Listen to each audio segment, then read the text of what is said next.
I came from this place, the Barangay Capitol, Cebu City, together with Grandmaster Bobby. We live in one place, one barangay. So we are growing just like this. Until now, we're still friends. When I'm still young, I played boxing already.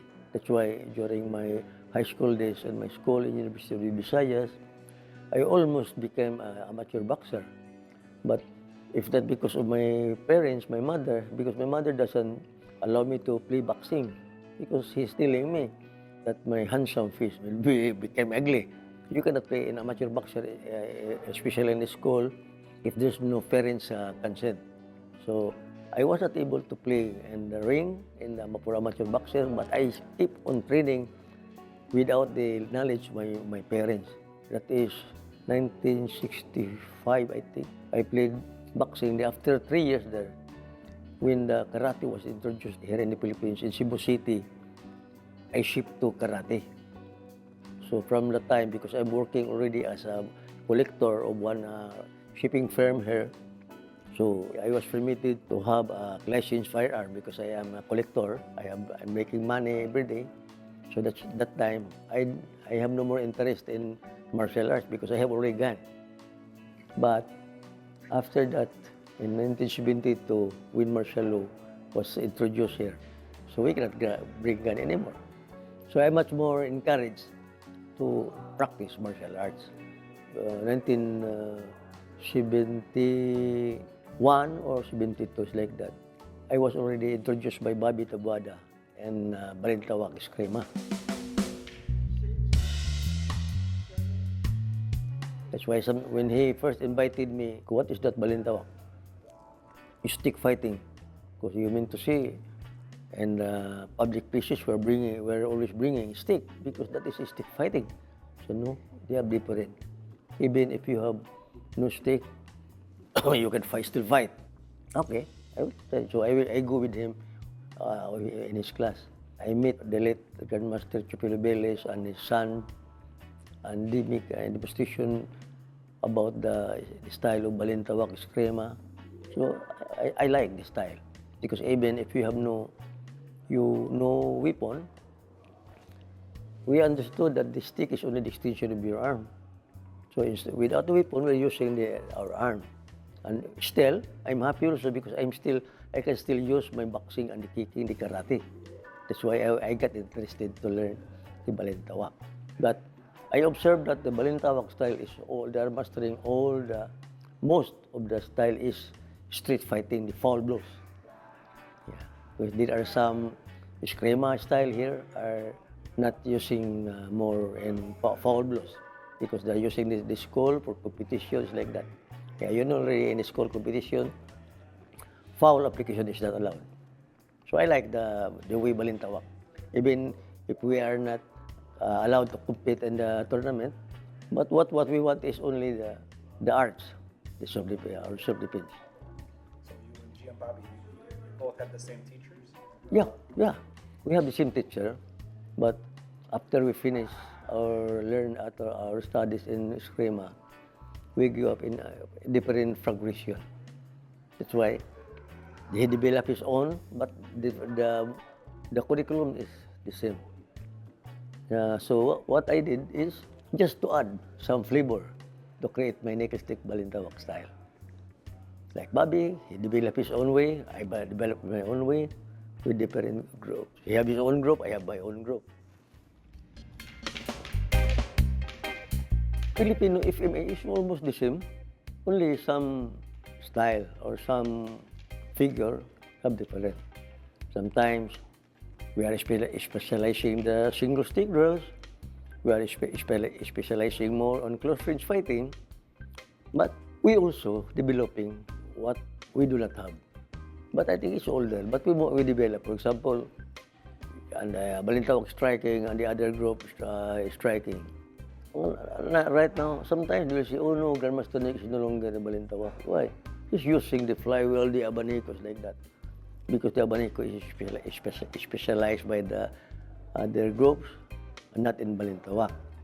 So, but now I'm using the flywheel, the abanico, because I know it's very effective strike also. that's why that there's some progression. It's not just like you are like a Xerox copy.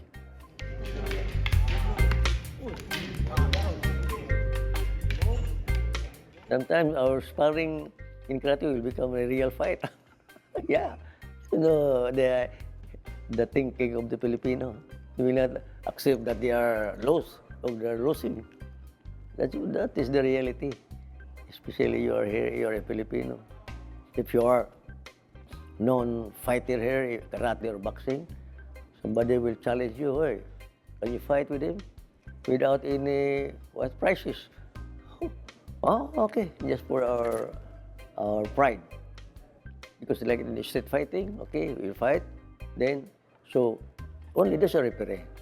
But once you cannot fight anymore, you will say surrender. Yeah, that's what we call in local, in our Bisaya dialect, ildi undang. If you are lost, you have to stop. You have to surrender. You're losing, surrender. No, I cannot fight. But if you cannot see losing stop, the referee will stop. And way back 1975 or 76, after the NARAFEL, the National Army Federation of the Philippines, I was being offered by one of the shipping agency here to be one of their employee in the northern part of Cebu. They want that guy who will have a background in martial arts because they are entrusted me the place where like I am the peacemaker, like a peer. That's my work. No, you're not allowed to enter. This is private work. So just in case if they want to fight, so we can fight. We can make a fight there because I have to. I'm always implementing what the owner instruct me to do because that is our own. That is our private work. That's our private place. That's why from there, I met a guy who is also have knowledge in Eskrima. He's a Sergeant Rick Abiliana, but he have a group there. I school in Dumaguete. He have a group there, so he invited me to go there. Then we changed each other our idea because he's a Balintawak student also, but he not able to finish.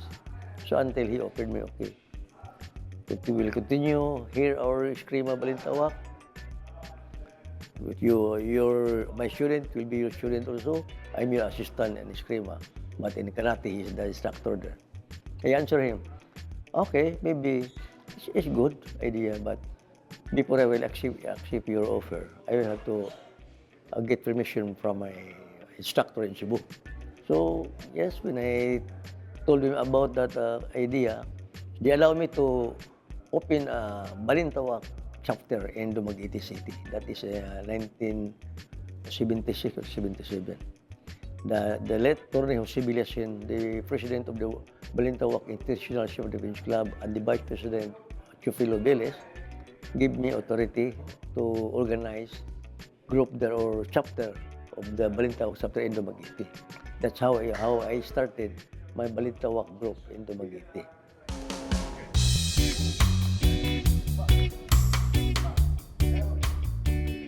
I was only exposed to the partners on 1998.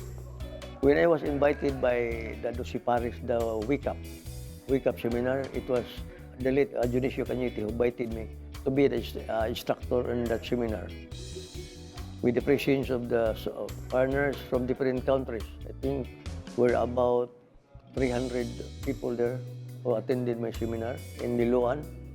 It's a big seminar. If I'm not wrong, it's a fifth Wake Up, the World Eskrima Kali Arnis Federation Wake Up. So that's Grandmaster Seminar. I am one of the teachers there. Since the time I was introduced to the foreigners, the people who attended that seminar, because at that time some people are asking me what you're, so I'm giving them the calling card. So then, after that time, there are people who message me like this. Okay, can we go there? Can we train with you personally? Like that. That's the beginning.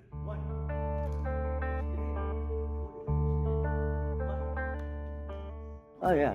From that, I first traveled to other different countries in 2006. I first traveled to in Africa. Yeah, I was invited by a certain Shlomo Schwartz from Israel. He's a Krav Maga fighter, and he invited me to go there for 6 months. Yeah. But during the time, I'm already working from here in our Cebu City government, so I have to ask permission to leave for 6 months to go. Yeah, it's a long trip. I stayed there for almost 6 months, teaching that guys. And that was followed by, in 2008, when I was invited also one of my students, Master Bobby Taboada of France, to make a seminar, like European seminar. So, yeah, like this, many places in France. Then, every weekend, I travel to Greece. That's why I have now a chapter there in Greece. In Germany, I have 3 groups there also. Then in Spain, yes, Poland, in Czech Republic, in UK, I have also in UK. I have a group in Russia, and until now I think I have 12 countries. It's like that. That's the way. I must say I'm good, but what I'm doing is just to share our Filipino martial arts.